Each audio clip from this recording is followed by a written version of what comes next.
وحنهاي وهديك دوسيدا وحنهاي وانا معلمك وحنهاي وهديك دوسيدا وحنهاي وانا معلمك واجي بريبا أو بحلقة ورابشو واجي بريبا أو بحلقة ورابشو وعليكم السلام يا رحمن سلام الإسلام كان السلام يا السلام عليكم ورحمة الله وبركاته. waxaan sharaf weyn ah inaan mar kale maanta dib ugu soo noqdo oo aan imaado jaamacaddii banaadir faraceedii Kismaayo oo uu rector ka yahay macallinkaygi qofku inuu miro markuu abuuro wax ugu fiican oo dhashana waxa kamid ah inuu arko mirihiisi oo meel mar noqdo aniga waxaan ka mid noqday ardaydii kulliyadda siyaasadda iyo saxaafadda haddana waxaan ahaa hal abuur waa bari ka tirsan idinkoo dhalan intiina badan marka waan soo celiyay aniga waxbarashadii macallinkayga waxa kamid ahaa floriinka curiyaha firfircooni caana taxal looga caago cidla loogu odo looga dhigay mid cirib go'an adiguna cadkiisii aanu fudeed ku cayriin waxaan filaa inaad ka dhagsantiin taxay halojiinada ayuu ka tirsan yahay waxaa la yiraahdaa muxuu ahaa kalkas lixaad oo gaaran u xasuustaa laakiin floriin laguma daro taxa kolraajada la iska yiraahdaa waxa loogu dari waayo yiri macallinka fudeedkiisa ayuu shay kasta kula falgalaa marka suugaan aanu isticmaalay waxay kamid ahayd riwaayadii yaa oon qal waqtiga la dhigi jiray qofka hal abuurka ah dareenna ku soo dhaco wuxuu is yiraahdaa wallahi hadii ummadan aqoonteeda heerkan ay tahay talo maxaa iman doona 10 sano 12 sano ka bacdi marka xigmad yaraan rabaa inaan kaga tago waxaan rabaa aqoontiina inaad taas ka ilaalisaan marka waxa haddaan malabka doocaan darsan lahaa haroobkoon dabada dhamila carabka dareenkiisa ka doorsoomay fahamko durba waxaan maleeyaa dacar inaan ka badayo weelkan ka daadshaa duxdiya macaanka doorbidida aragtida dubaaqan ka sahansaday inaan quruxda daawado misna dahabka uma ogi inuu doorka bilicda yahay loo dalxiis tago dukaamada ku iibshaan dadow caashiq baan ahay dumar haddaan u jeedano laabtay dilaacdo duulku waaba nacabahay degdegsiya ma aqaan deganaana kuma lado duumiya ma qaba cudur dawan waan u baahnay dabiibkii xanuunkii dhakhtar xageen ka doontaa mar dare walbaanahay gaarigoo dariiqii dar looga weecdana wadadiisa kuma duwo injineerku qooboo digri qaatay baan ahay misna hawsha daaya inaan dumiyo mooye daar qura ma dhisi karo beeryaqaan diktooroo kala daadsha ciidoo inuu dalag ka bixi karo darsan noocyadoo garaad dhiiran baan ahay misna maba daryeelo deequ markuu bislaadaba xoolahan ku daayaa daaje iraahdaa garyaqaan dastuurkiyo xeerka duluc yaqaano dadku jecel yahay misna dowga ruuxiyo ma aqaana dooda dunidaba dhaqaalaha ninka doobka loo xiro loo diro banaanada budgetkana dejinayo loo xil saaray deymaha loona doortay baan ahay misna daa xisaabtee laba ma isku dari karo erayadan isdaba dhigay loo maleeyo doodii dadka waana laga helo dibnahayga kama furin waxaan duruqsanayno dambi ruuxna kama galo digashana warkeeda adduunkana rag iyo dumar waa la kala dambeeyaa inkastoo da leedahay hanti weey darajada daleel ruuxna kama helo nin doontaa ma waayna dadka qaal yiraahdaan ana dood uga baxay ninka damaxibada wuxuu daayin ku qoray daacidi kama saarto waa maadsantiin waqti badan ay soo doonaa insha Allah assalaamu alaykum wa rahmatullahi wa barakatuh waxaan ku warwareynaa wadankiina wax u barta oo xambaaro waajibkiisa السلام عليكم ورحمة الله وبركاته. waxaan kamid ahaa anigu ardaydii ugu horeysay sanadkii hadda sanadkii labada halka sano soo dhameystay waxaan soo gelinay jaamacadan joogti badan iyo waxyaabo badan anagoo xilli hore ay noogu dambeysay inaan ka soo baxno dugsiyada ayaa waxa dib noogu bilaabay hadana aqoonbaad kale oo aan ka sii faa'iideysanay baan aad iyo aad u bilownay ilaahay alxamdulillaah rabbil caalamiin waa ku soo guuleysanay ilaahayna waa nagu soo dhabeeyay maanta waxaan ugu fadhinaa inaan ka qayb qaadano sanadkii labaad u gudubno alxamdulillaah rabbil caalamiin assalaamu alaykum warahmatullahi wabarakatuh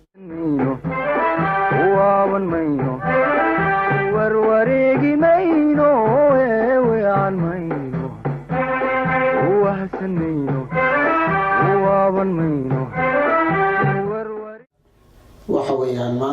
waxaa sharaf noo ah in jaamacadda banaadir oo aada ogtoon tihiin marka hore halka lagu aasaasay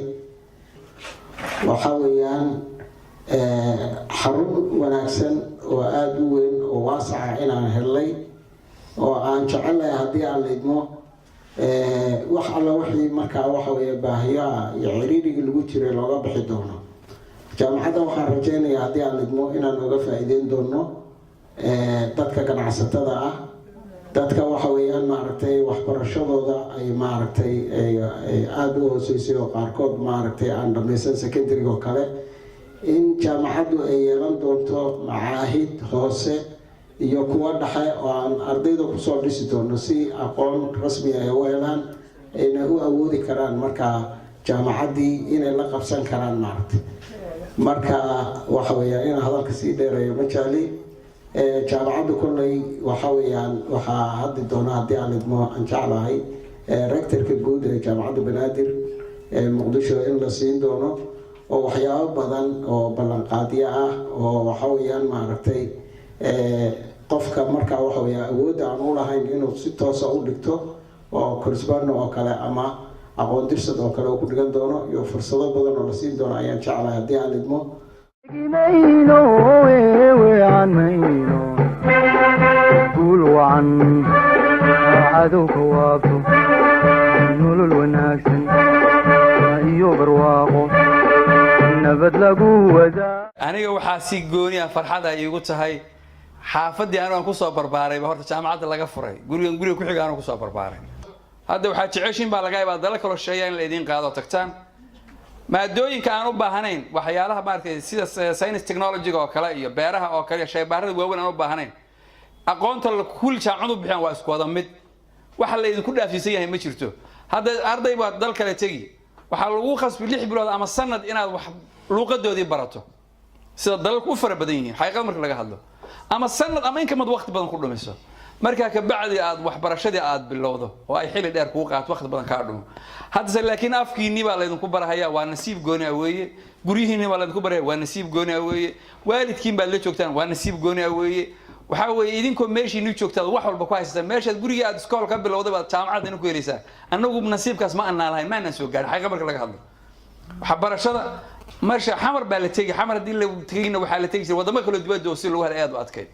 marka haddana waxa weeye waa nasiib gooni dadka maanta way naga nasiib badan yihiin marna anaga ka nasiib badnayno wadaniyadii iyo sharaftii iyo qiimihii iyo isjeclaanshihii iyo Soomaalinimadii iyo wanaagii faraha badnaa anaga soo gaarnay dadkiina hadda dambe ayaan daran baa lahayd wax fiican ma soo arag xaqa marka laga hadlo labada ciladood in haysatay kaliya Soomaalida in idinka waana iska waantoodan mid waa lacagta ha jeclaanina ilaahay baa idin ku dhaashay wax lacagta ha jeclaanina Soomaalida masiib inuu wata ha jeclaanina waxaan kaloo idin ka codsan inaad jeclaan qabiilka waxa la dhaho dalkiina iyo ciidiina iyo walaaltinimada idin deeqda bari dadka dalka hogaamin lahaa baatiin gabdhiyo wiilalba qabyaaladu qabiilku waa dad yar oo kooban oo aad u yar weey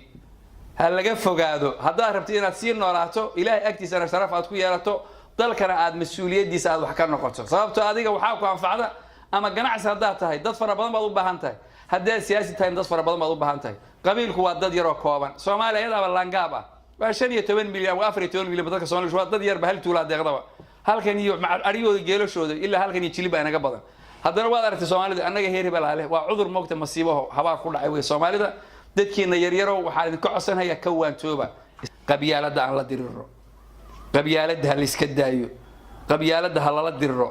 bahalkay diinteena iyo dhaqankeena aan ku adkaano dalkeena iyo dadkeena aan difaacano aynu sare u qaadno in yar oo wanaagsan yaa wax badan bedeli karta inta wanaag aan isu dardaaran aan ku faano salaamu calaykum waraxmatullaahi wabarakaatuh أكوار وادكين قول وعن عدو كوافو نولو وناكسن يا برواقو aad iyo aad baan idin salaamayaa assalaamu calaykum waraxmatullaahi wabarakaatuh salaan kadib waxaan filayaa dalkeenu dhowr iyo 20 sano ama 30 sano ku dhawaad waxa waxbarashada gacanta ku soo hayay dad private ah dadka private ka ah way dadaaleen aqoon la'aanina waa iftiin la'aan marka dhammaan jaamacadaha Soomaaliya ka jira oo ay hormuud u tahay jaamacadda Banaadir waa salaamaya cid kasto fikir ku lahayd iyo cid kasto dhaqaalaha gelisay dalkuna haddii uu ka burburo dhismaha waa la kabi karaa laakiin hadduu aqoonta ka burburo lama kabi karo marka waxaan ku faraxsanahay dhabar adayga iyo dadaalka ay muujiyeen iyo sida dadaalka badan ee jaamacadda Banaadir ay u keentay qayb waxbarasho maamul goboleedka Jubbaland waana soo dhaweynaynaa waxa la wixii ay nooga baahdaana haddaanu ganacsatanahay iyo haddaanu xukuumadnahay insha Allah taala waa idin la garab taaganahay waxaan intaa ku darsanayaa qof kasta oo maanta meesha fadhiya wuxuu leeyahay family kii aan dhalin waa la dhashay kii aan wax la dhalan waxa weeye wuu dhalay waxbarashaduna waa iftiinka nolosha iyo wax ay maaragtay waxtarka bini'aadanimo ee lagu nool yahay ilaahayna quraankiisu ku sheegay inaysan sinayn qofka wax bartay iyo qofka aan waxba baran waxbarashadu hadday diini tahay iyo hadday maadi tahayba waa muhiim adaana ku noole iyadu kuma noola reerka aqoonta leh qoys aqoon leh qofka ka soo jeeda iyo qofka aqoon la'aan ka soo jeedana adduunka ay ku kala muuqataa say u kala tageen taa qof kastaaba waa ka dharagsan yahay waxaan marka ugu baaqi lahaa bulshada ku nool ummadda Soomaaliyeed meel kasta joogaan gaar ahaan dadweynaha reer Jubbaland in xoog la saaro waxbarashada caruurta guryaha lagu hayo ee la leeyahay waqtigoodii may gaadhin iyo dadka waaweyn ee suuqa iska taagan intuba inay ka faa'iideystaan aqoonta waxbarasho ee laynoo keenay tii hore cidii sii wadayna aad iyo aad bay ugu mahadsan tahay iskuulo badan baa ka jira oo iyana private maanta xukuumaddii Soomaaliya markii ugu dambeysay 1991 arday inoogama dambeyn laakiin ilaahay xaggeeda kamay noqon dadka private-ka ah baa xooga saaray inay arday soo saaraan anigu hadda waxaan ka warqabaa jaamacadaha Kenya Uganda India Malaysia dhammaan waxaad ugu tagaysaa dhalinyaro Soomaaliyeed oo wax ku baranaysa oo kulligood ay ka wada yimaadeen gobolada Soomaaliya taas waa dadaal ay bixiyeen waalidiinta qayb ka mid ah ilaa China waan tagay waxaan ugu tagay wala cadad wala xisaab arday aad u fara badan oo Soomaaliyeed oo wax baranaysa oo mid walba uu soo dirsaday waalidkii inta dawladdu soo dirtay way yartahay waxaan kaloo u baaqi lahaa wasaaradda waxbarashada ee Soomaaliya gaar ahaan federaalka waxa inta badan dhacda arday moral u baahan in la dhiso oo reer Saboola ka dhashay oo isagu dadaalkiisii imtixaankii kula yimi oo ay dhacdo in mid aan waxba baran oo reerkoodii dawladda ka riixayo lagu bedelo booskiisi arintaas waxaan jeclaan lahaa inaanu media u marino waxgaradka Soomaaliyeed qof kasto damiir leh way damqaysaa waxaan rajaynaynaa marka inay fiiro gaar ah u yeeshaan jaamacaddan waxaanu faraynaa cidii maamulka ah oo aan kula talinaynaa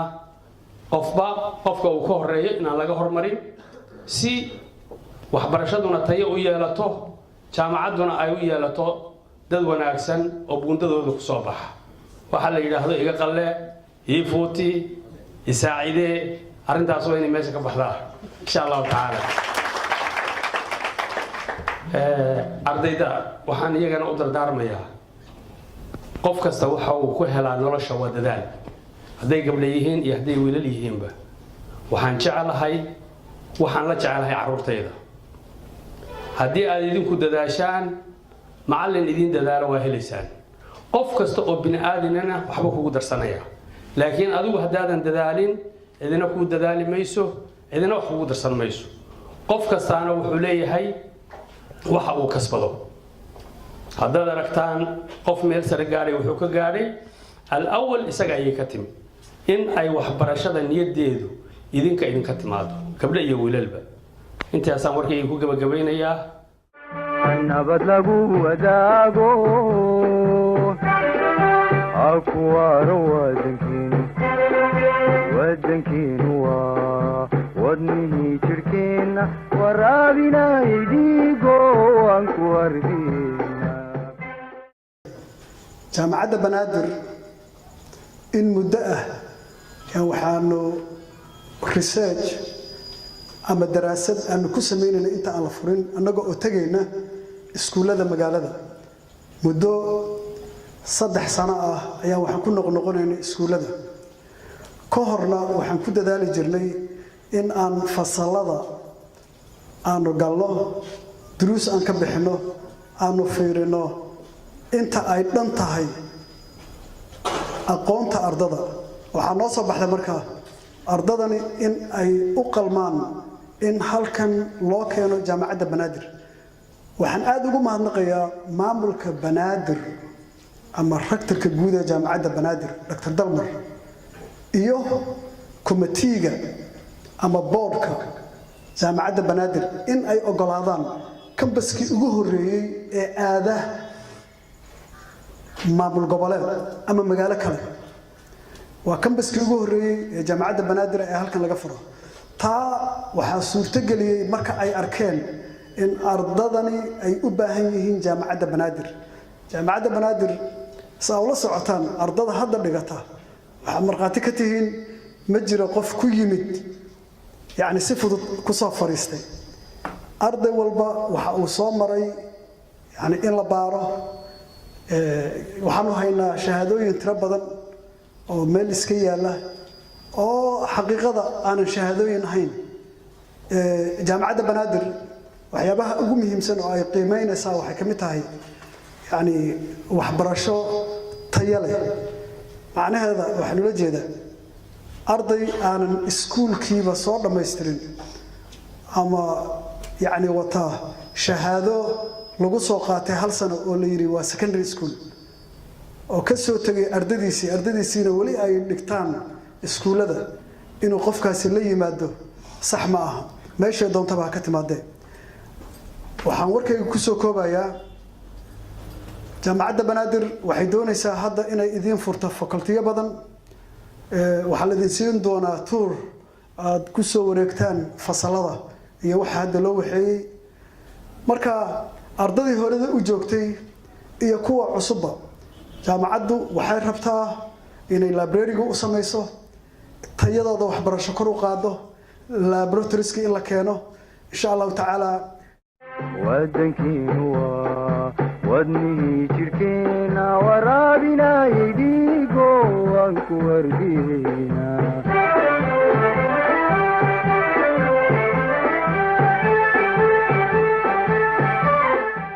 farxad aad iyo aad u weyn ay tahay inaan maantay aan wax ka joogo jaamacadda banaadir faraceeda Kismaayo xafladan quruxda badan iyo howlkan quruxda badan waxaan uga mahad celinayaa rektorka jaamacadda banaadir ee Kismaayo iyo shaqaalihiisa iyo maamulkaba oo muddo kooban gudaheed runtii hawshan aad u baaxad ballaaran ku dhameeyay tayadana leh haddii marka aan wax yar idinla wadaago taariikhda jaamacadda banaadir Soomaaliya runtii waxaa la aasaasay sanadkii 2000 ayaa la aasaasay waa 18 sano ayay jirtaa sidoo abwaanka noo sheegay runtii su'aalo badan oo aqoonyahaankii waagaa joogay isweydiiyeen ayayna ku timid runtii maxaa yeelay 10 sano kadib wadanka wax jaamacada kama jirin jaamacaddii hore dadka soo baxay qaar badan oo ka mid ah waxaa noo sheegay xildhibaanku waa carareen wadanka waa ka carareen qaar waa dhinteen qaar waa duqoobeen waxaa soo baxday marka haddii sidaa wadanka lagu sii eegto in inta harteen ay dhammaan doonto wadanku noqon doono wadan aan aqoon lahayn marka runtii aqoonyahan Soomaaliyeed oo isku tagay horeyna macallimiin uga ahaa jaamacadda hore ummadda Soomaaliyeed ayaa abuuray jaamacadda banaadir marka jaamacadaha kale oo maqlaysan waxay ugu duwan tahay jaamacadda asalkeedu horeba waxay ka timid aqoonyahan Soomaaliyeed jaamacadda hore ummadda Soomaaliyeed dugsanaysaa waxaana loogu talagalay dhalinyarada soo koraysa aqoontooda jaamacado badan waxaa jira hay'ado ay sameeyeen ama mashruuc ah tan marka sidaa ma aha ujeedada ugu weyn oo loo sameeyay waxay ahayd in aqoon tayo leh loo gudbiyo jiilka dambe ee soo socda isla markaana ay noqoto goob ay ku soo aruuraan oo ku soo hirtaan aqoonyahanka kala duwan ee Soomaaliyeed aqoonyahanka sameeyay oo Soomaaliyeedna waxaa ka dhaxeeyay runtii Soomaalinimo dad qabiil isku yimidna ma ahayn dad hayb kale isku yimidna ma ahayn 23 aqoonyahan oo dhammaan qaababka ay Soomaalida hadda wax u qaybsato waagi hore 4.5 aan ku ogeyn la ka dashan in laga dhigaan maleena siyaasiyiinta sideen ugu yiraahdeen shantaba waa ay ku wada jiraan oo magaalada Kismaayo ama Jubbaland ilaa 6 qof ayaa ka mid ah dadka maaragtay asaasayaasha ka ah jaamacadda Banaadir ee magaalada Muqdisho jaamacadda markay bilaabanayso waxay ku bilaabatay 20 arday oo kulliyadda caafimaadka lagu qoray asaasayaasha badankooda dhaqaatiir ah 16 ka mid ah toddobada kalena aqoonyahano kala duwan ay ahaayeen 23 ayay ahaayeen 20ka qof oo fasalka bilaabay sanadkii 2000 waa la asaasay ilaa 2002 waxaa lagu jiray diyaarinta manaahijta diyaarinta fasalada iyo qodobka ugu muhiimsan daatan carabka lagu dhiftay oo ahaa aqoonsi in loo helo jaamacadda Soomaalidu waxay tiraahdaa 14 boqolka aqoon waxa ku filan ka aqrisan maayo marka ardayda aad isku keenaysid waa in shahaadada ay qaataan ama bachelorka ay la tagi karaan adduunka kale oo master ay heli karaan oo PhD ka heli karaan marka sidaa darteed 2 sano ayay nagu qaadatay inaan manhajkeenu u dirno goobaha laga aqoonsado ee caalamiga ah hadday dhakhtar tahay WHO-da hadday tahay waxbarasho UNESCO iyo hay'adaha kale oo lamid ah sidii markii la soo aqoonsaday kadib ayaa la furay fasaladii ugu horeeyay ee jaamacadda 2002 marka waxaa noo yimid 20 arday oo 10 ka mid ah gabdho yihiin 10 wiilal yihiin waxayna iska qoreen kulliyadda caafimaadka ee jaamacadda Banaadir oo marka ahayd kulliyadda ugu horeysay caafimaadka lagu barto oo waddanka oo dhan laga furo runtii waxbarashada muddo 6 sano kadib ayay waxay noqdeen dhaqaatiir 20koodiba 2008 ayay dhaqaatiirta ugu horeysay ka soo baxeen jaamacadda Banaadir 20ka qaar ka mid ah waxay noqdeen agaasimayaal guud ayay ka noqdeen wasaaradda caafimaadka federaalka qaar ka mid ah agaasimayaal waaxid qaar isbitaallo waaweyn ee maamulaan qaar hay'adaha caalamiga u shaqeeyaan WHO-da iyo UNICEF ay ka mid tahay maanta marka 16 sano kadib markii fasalada loo furay hadda markii aan imaanayay Khamiistii Kismaayo waxaan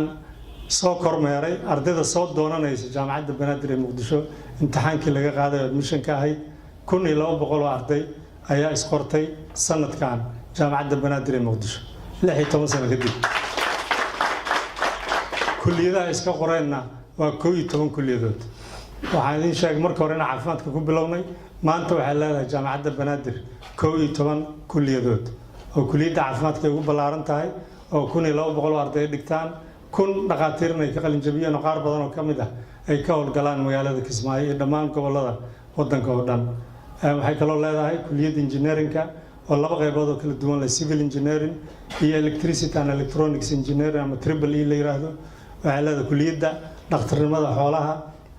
oo maandhawada aan imid Kismaayo ku arkay dhaqaatiir ka soo baxday kulliyadda oo ka shaqeynaysa maxjarka iyo wasaaradda xanaanada xoolaha Jubbaland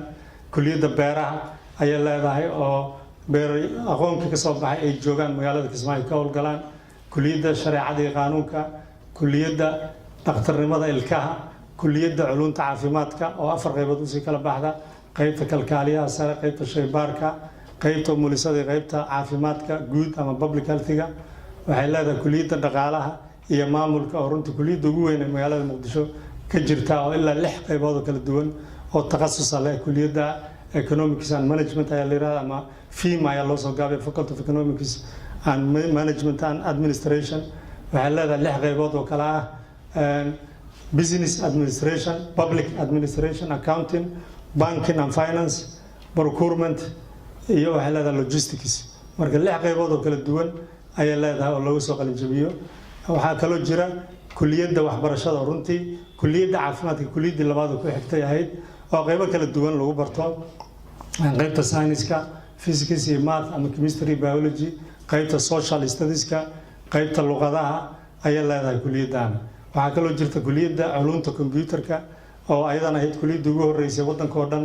laga furo jaamacadda Banaadir marka waxaa dhigata hadda arday kor u dhaafaysa 4000 oo arday ayaa dhigata 5 sano ka hor waxaan furnay qaybta takhasuska ee jaamacadda Banaadir oo ayadana ilaa 20 takhasus oo kala duwan lagu barto xiriirna waxay la leedahay jaamacado kala duwan adduunka ka jira hadday noqon jaamacadda Makerere ee Uganda oo ah jaamacadda koowaad ee Afrika jaamacadaha Swedishka kuwa Turkiga iyo kuwa Suudaan intaba xiriiro ayay la leedahay waxaan jeclahay marka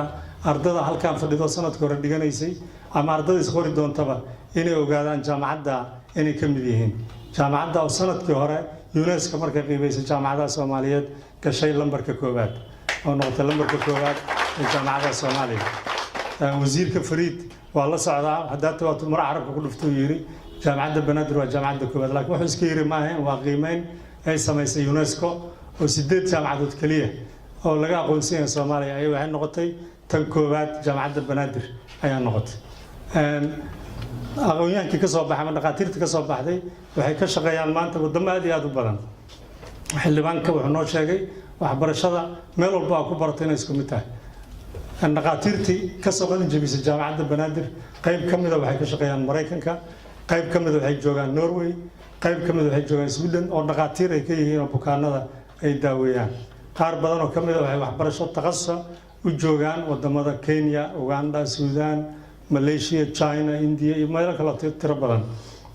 haddii aad geliso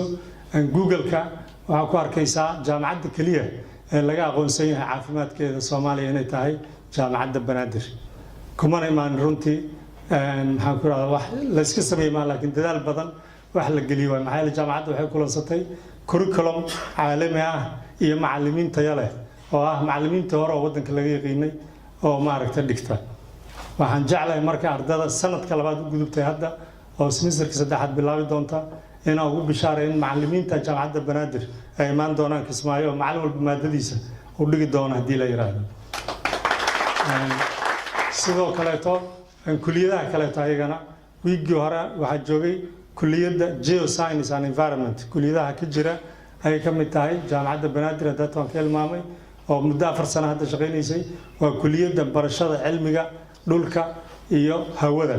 oo ay ku jirto badan ay ku jirto hormuudkeeda waa Cabdulqaadir Abubakar ayaa la yiraahdaa waa nin jaamacad ku dhashay ayaan dhawaad halkaan u yimid waa ninka wasaaradda macdanta batroolka Soomaaliya ka agaasimaha guud ee baarista gaaska iyo batroolka Soomaaliya waxa laga yaabaa marar badan inaad maqasheen ama idaacadaha ka maqasheen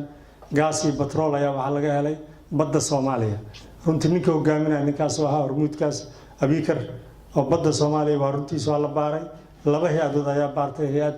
Somoil Gas la yiraahdo iyo hay'ad kale oo la yiraahdo Spectrum oo Norwegian tan horena waa Ingiriis badda ka soo bilaabta Garacad ilaa Jubbooyinka waa la baaray waxaana laga helay runtii shidaal iyo gaas aad iyo aad u badan oo aan xeebta ka fogeyn 100 kilomitir deetadeedo dhan waa la hayaa dadkii ka qayb qaatan waxa kamid ahaa ardada jaamacadda Banaadir ee geology iyo science-ka ka barata Banaadir oo maraakiibta la saaray oo 2 bilood ku jiray badda baarayo marka waxaan rajeynayaa haddii Kismaayo laga furo kulliyadda inay fursadda ay ka heli doonto haddii la yiraahdo muddada aan joogay maamulka iyo aniga waa is aragnay manhajka jaamacadda Banaadir waxa la sameeyaa 5 sanaba dib u habeyn ayaa lagu sameeyaa curriculum review wax la yiraahdo marka sanadkan iyo sanadkii hore dhammaan 12 kulliyadood waxa uu yarna qowro caalami ah waxay yimaadeen magaalada Muqdisho waxa dib loo habeeyay manhajka wax lagu barto si ay ula jaan qaadaan waxyaabo ku soo kordhay aqoonta sayniska ama cilmiga ardada marka jaamacadda Banaadir qaybta cilmiga waxay ka helayaan cilmi aqoon leh oo tayo leh oo runtii arday walba imtixaan uu ku soo galo jaamacadda imtixaan uga bixi doono marka inta kaliya kuma eg muqarrarka ardayda dhigatay sanadkii hore waa laga yaabaa inay ku arkeen waxa ku jira 2 qaybood oo kale oo aad iyo aad muhiim noogu hadii aan nahay jaamacadda Banaadir qaybta hore waxay tahay ardayga in laga dhiso diintiisa marka dhammaan kulliyadaha jaamacadda Banaadir waxay leedahay muqarrar diini ah hadduu dhiganayo dhakhtarnimo hadduu injineernimo baranayo sanadka hore waa inuu dhigtaa 4 maado carabi ah 4 maado diini ah sidoo kale waxaa la dhigi doonaa anshaxa hadduu dhakhtar noqonayo macallin noqonayo islaamiga dhakhtar muslima say ku noqonaysaa ama injineer muslima ama macallin muslima marka maadooyin la dhigto waayo inta sano ardaygu u joogo waxaa laga dhisayaa xagga diinta laftigeeda oo bari waxaan doonaynaa hadduu noo soo baxay dhakhtar inuu noqdo dhakhtar muslima oo waxyaabaha diinta ay ka reebayso laakiin dhakhtarnimada ku samayn karo aan samaynayno diintiisi mar walba bandhigayo wax uu samaynayo haddii gabar ay ku timaado doctor ilmaha iga rid ma ka ridaysaa awooddu waa leedahay abortion ma ku samaynaysaa gaaladu waa ka samaysaa adigu marka waa inay diintaada ku xadidaa abortion aa ku samayn kartaa keliya haddii hooyada nafteeda loo boqo medical reason uu jiro keliya marka waxyaabaha lagu baranayo haddii la yidhahdo qaybta saddexaad oo jaamacadda lagu barto waxay tahay leadership ama hogaaminta aad baan ugu faraxsanahay daata xildhibaanka inuu carabka ku dhuftay marka waxaa jira ayagana maadooyin la dhiganayo ama extra curricular activity wax la yiraahdo oo ardayda dhammaantood aan ku barno hogaaminta sidee loo sameeyaa sidee loogu tartamaa maxaan ku raahdaa xafiis ama jago sidee haddii laga guuleysto loo ogolaadaa in laga guuleystay ardayda kala duwan sidee loola noolaadaa marka dhammaan kulliyadaha jaamacadda banaadir waxay leeyihiin guddiyo galaas walba wuxuu leeyahay guddi sharcigan wuxuu dhigayaa guddigaas sanad ka badan inuusan shaqayn si ay isku bedbedelaan tartan furan ayay galaan ardayda tartanka qofku waa isxayeysiinaya kambeyn ayuu samaysanayaa laakiin haddii laga guuleysto wuxuu ogolyahay kii ka guuleystay inuu la shaqeeyo waxaan ugu talagalnay marka qofka hadhow noqon doona macalinka ama dhakhtarka oo tuulo tagay inuu leeyahay waxa la yidhahda leadership skills oo ka sarreeyo waxyaabaha cudurrada hadda carabka lagu dhuftay oo soomaalida dhibaatada u geysta ama qabiilka ha noqdo ama danaysiga gaarka ha noqdo ama lacagtoo lacag ha noqoto qofka inuu ka sarreeyo u noqdo qof leh ujeeddo fog marka jaamacadda banaadir runtii waa warshad qofka soo galay markuu ka baxayo waxaan doonaynaa inuu yiraahdo waxaa kaloo ka mid ah shay baaro dhammaan qaybaha kala duwan loo samayn doono isbitaalaha dhow ardaydu ay practice ku samayso loo samayn doono sidoo kaleeto ardaygii duruufaha ay ku qasabto inuu xamar u wareego automatically wuxuu ku beeri doonaa dufcadda asaga la mid ah ee dhigata jaamacadda banaadir ee magaalada muqdisho shahaadadiinan waxaa saxiixi doona isla shahaadadaas ka diiwaan gashan adduunka saxiixa laftigiisa waa ka diiwaan gashan ogaada oo adduunyada hadda waxay noqotay wax la yidhahdo global village daata cabdisamed wuxuu carabkeeda ku dhuftay inay jirto arday shahaado faalsa ah wadata oo timaada taa kuma eka marka dugsiyada sare jaamacadii laftigooda waa soo gashay annaga marka jaamacadda banaadir saxiixyada laftigooda waxay ka diiwaan gashan yihiin dhammaan adduunyada oo dhan maalin walba waxaa nagala soo xiriiraa Canada ama Mareykanka ama maaragtay South Africa oo dad shahaadada wata banaadir ay tageen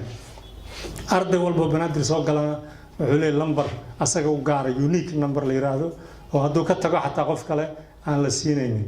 diiwaan hayaha guud marka oo jooga magaalada muqdisho ardada halkaan dhigata kulli waa hayaa lambaradooda shahaadooyinkooda dhan waa hayaa haddii beri la soo weydiiyo marka aad u sahlanaanaysaa in la ogaado dhaqaatiir naga qalin jabisoo tagta South Africa waa nala soo weydiiyey South Africa waxay leeyihiin health professional council wax la yiraahdo waxaan yiri waa sax waa naga qalin jabiyeen nin waxaa jiray Canada tagay oo shahaado faalsa watay oo beeraha banaadir inuu ka soo baxay waa xareeyay isma lahayn xamar la weydiin doonaa waxaana la soo weydiiyey banaadir university waxaa la yiri shahaadada ma taqaanay waa u jawaabna ma naqaanaa qofkaas oo Canada jooga ayaa waxaa la yiri banaadir ayaa ku soo diiday manatiid shahaado sax ma wadat marka runtii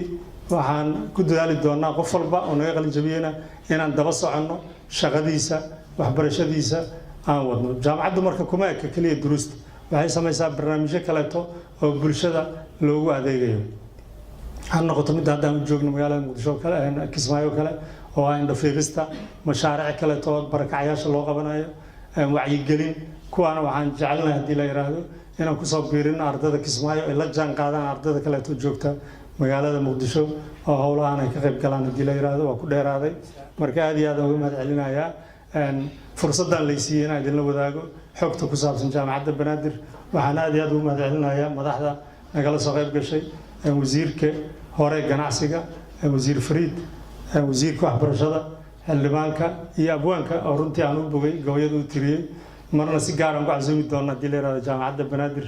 oo abwaana aad iyo aad u badan aan leenahay qaybaha ardada ay sameeyaan ku jiraan tartamo badan qabanaa gabayaan qabanaa waxaan sameynaa culture marka ugu casuumi doona haddii la yiraahdo intaas ku soo gabagabeynaya waan ku wardiina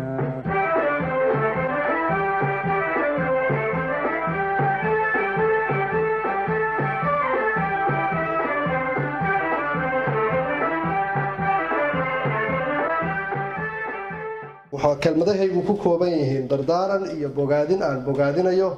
jaamacadda banaadir runtii dadaalada badan ay ka wado guud ahaan Soomaaliya gaar ahaan dowlad goboleedyada oo ay hadda dadaalayso inay ka furato branjiyo si ay u daadajiso waxbarashada tayada leh ay u hayaan bulshada Soomaaliyeed waxyaabaha ku dardaarmaya waxaa ka mid ah waxbarasho maxay waxbarasho ku noqotaa waa markii la helo tayo aad u sareysa inay leedahay jaamacadaas waxay cid kasta ku dhiiranaysaa in ay wax ku bartaan ubadkooda ayna geystaan caruurahooda sidaa darteed waxaan jaamacadda kula dardaarmayaa inaynan isdhigan kaalinta koowaad baa gasheen macnuhu aysan noqonin yacni inay intaa ku ekaato dadaalkii aad samayseen ee aad ka laba jimbaartaan ee aad la tartantaan jaamacadaha Afrika ku yaal iyo kuwa dunida kale ku yaal taasi waa iga dardaaran oo xagga jaamacadda inay kor u qaado tayadeeda jaamacadda Banaadir marka koowaad waxaan xasuusinayaa ardayda iyo mas'uuliyiinta kale ee la jooga maanta ma ahan daahfurkeeda waxaan anigu ka warqabaa jaamacaddu inay sanad ka hor la daahfuray uu yahay kaliya daahfurkii xarunta cusub ay u soo wareegeen taasoo aan runtii aan oran karo muddo sanad gudaheed ah inay ku dhiiradaan inay xaruntan quruxda badan leh inay ardayda wax baranaysa ay u soo raraan oo ay ka soo raraan meeshii ay awal wax ku baranayeen oo aan runtii ku habooneen sidaan anigu arkay dabcan wasaaraddu waxay kaloo qorsheynaysaa inay jaamacadaha Jubbaland ka dhisan jaamacadaha ugu tayada roon ay la gashay heshiis taasoo ay danaynayso ardayda dugsiyada sare ka baxa ee aan awoodin inay iska bixiyaan waxbarashada inay uga faa'iideyso iyadoo la kaashanaysa bahwadaagta waxbarashada iyo dakhliga Jubbaland in aan ka bixin doono dadka danyarta agoomaha inta ay Jubbaland kole levelkeeda kari karto marka jaamacadda waxaan kula dardaarmayaa qorshe noocaas ah jira inay iyaguna dhankooda uga diyaar garoobaan inay laba jibaaraan tayada iyo quality-ga ay hayaan mar labaad iyo mar saddexaad waxaan amaanayaa oo bogaadinayaa maamulka jaamacadda guud iyo kangaar ee Jubbaland si gaar ah waxaan mar labaad u sii amaanayaa Idil Cabdulqaadir iyo Bashiir Ciise oo runtii ah labada qof ee aan oran karo waxay ka hooseeyaan maamulaha rectorka ku xigay ee qaybta Kismaayo ee Cabdisamad engineer Cabdisamad ayna u yihiin garbihiisa runtii dadkii la shaqeynaya haddaad aragtaan qof mas'uul ah oo la amaanayo waxa uu haystaa garba uu ku duulo laba kelmadood baan kaga tagayaa kulankan daahfurka ah ee xarunta cusub ee jaamacadda Banaadir waxaa la yiri bulsho wax baratay waa bulsho horumartay dhalinyarada si gaar ah waxaan u leeyahay odayaasha ama waalidiinta ama dhammaan dadka waaweyn waxay idin yiraahdaan waxaad tihiin hogaankii berrito kelmadaas ka yeelina xogaa khiyaana ku jirtaan u maleynaya waxaad tihiin hogaankii maanta haddii aydan hogaanka maanta aydan taladeeda wax ku yeelan tan berrito waa waqti aad u fog baan oran karaa marka wax u barta inaad tihiin hogaanka maanta oo kale oo wadankiina iyo deegaankiina sida aad horumarkiisa qayb uga qaadataan aad baa u mahadsantihiin salaamu alaykum